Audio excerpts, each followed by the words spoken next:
So hey guys, today is going to be one of those days, sunrise to sunset, and I'll tell you what, when that sun sets, it's going to be a good feeling. I think that's my favorite time of night. You kind of reflect back on all the work you got done and what's got to get done in the future. I don't think there's anything more special than that.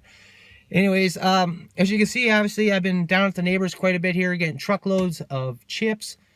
We've been talking about doing the back to Eden method for quite a while now. We always find some excuse, waiting for that perfect opportunity to rise.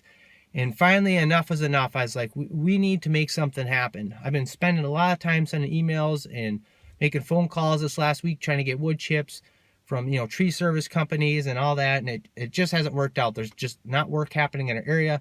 So I thought we'd make a little luck ourselves and go after that. So I noticed the neighbor had, several piles sitting there. They've been sitting there for the last several years. I didn't know him very well. I stopped down, knocked on his door and asked, and I said, hey, any interest in making those chips disappear? And he said, oh, I'd like to use some of them, but I would definitely be more than happy to load you up with a couple truckloads. So that's what he did. He even pulled out the tractor. I was thinking I was going to have to shovel all that into the truck and back out. But he even used the tractor, so now I'm just able to scoop that stuff right off the back of the truck. So if you're not really familiar with the back to Eden method, it's basically putting down wood chips and a lot of the other organic material like grass clippings and leaves and stuff, and you set it right on top of your soil. You don't till it in because your soil will then use the nitrogen in the soil to help break those things down. But if you put it on top, just like a compost pile, it'll start breaking itself down and continue to feed those plants. The other big selling part is it's supposed to really help reduce on the weeds, so that's another big reason we're going to try this method. We saw this documentary a couple years ago. It's over on Vimeo. The full thing, it's about an hour long, so if you haven't seen it, I really recommend checking it out, or it has really sold us on the method.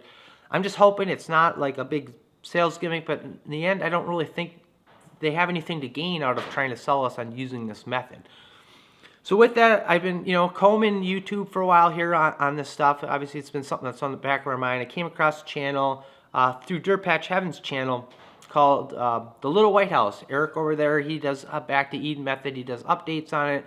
Doesn't claim to be an expert or anything on it. He just shares what he's experienced, things that, he's made mistakes on or he would have changed next time. So I've been drilling him with questions. So much so they said, this might be easier to answer over a phone call. So we ended up talking last night for about an hour, and he shared a lot of great information. Just a great person. So if you're not familiar with this channel, I'll put a link in the description below as well. Really a great guy, just looking to help everyone out. But for us, we're after cheaper food. We're after much healthier food. That's two of our big driving factors why we do a garden every year, especially for the health aspects. And of course, we've been doing a lot of the soil sample testing here lately. It's pretty apparent that we're continuing to take from our soil, but we're not putting enough back into it, and we need to make some adjustments. So I've been looking at fertilizers. You can go the organic route, you can go the synthetic route. Organic route tends to be a lot more money, especially when you're starting to deal at several thousand square feet like our garden is. It can add up pretty quickly, and then kind of takes the piece out of the puzzle of the cheaper part of food. With the synthetic fertilizers, there's a lot of talk. I have no way to prove this, but what I've read is it leaves a lot of residuals in the soil, and it's kind of this endless cycle or beast. You put that stuff in there, the soil can't hold that nutrition quite as well, and then you have to continually feed that soil more and more, these synthetic fertilizers to be able to do it.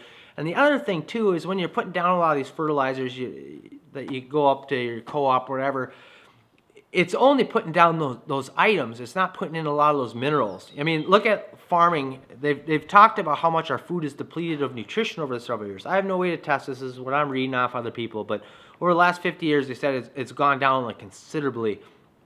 And, in large-scale farming, it's a lot of money to put those fertilizers into the soil. And then on top of that, now you go out there and spray to try to get a lot of these other minerals and stuff into the soil.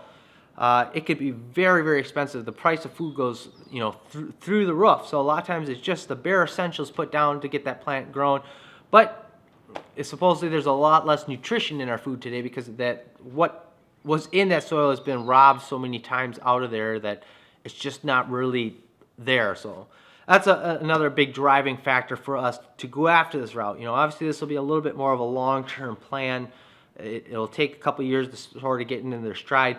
But one of the things they talked about in that video is it's kind of like almost like in a retirement plan, The very first year, this is where your big hard work is up front, putting a lot of these chips in, and then you continue to have to feed the beast less and less and less. Your soil starts getting much better. You start building a much larger layer of very organic, nice topsoil. So, and you know, I'm still a young guy, but the clock is always against you. You're always getting older and older. So I'm hoping as I age, and I'm hoping this all works out, this can continue to feed itself. And as I get older and my body gets more and more worn out, that we are still able to produce a lot of food out of our garden with a lot less work. So we'll see what happens.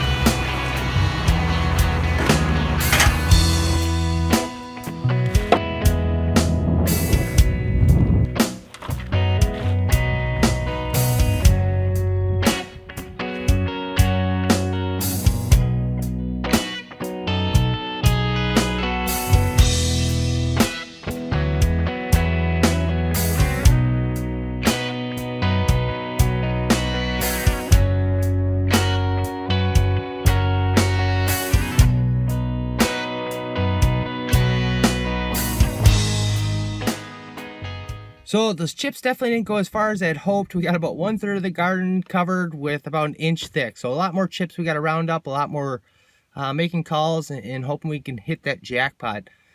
But it was a start. We at least managed to get our potatoes and our onions in, something we should have had in quite a while ago, but kind of waiting around for that soil sample stuff and figuring out our plan of attack. In the meantime, I'm going to go down, drop off some lard and fresh batch of eggs here for the neighbor that helped me out. So anyways, I hope you guys enjoyed the video, and we'll see you on the next one. Thanks for watching.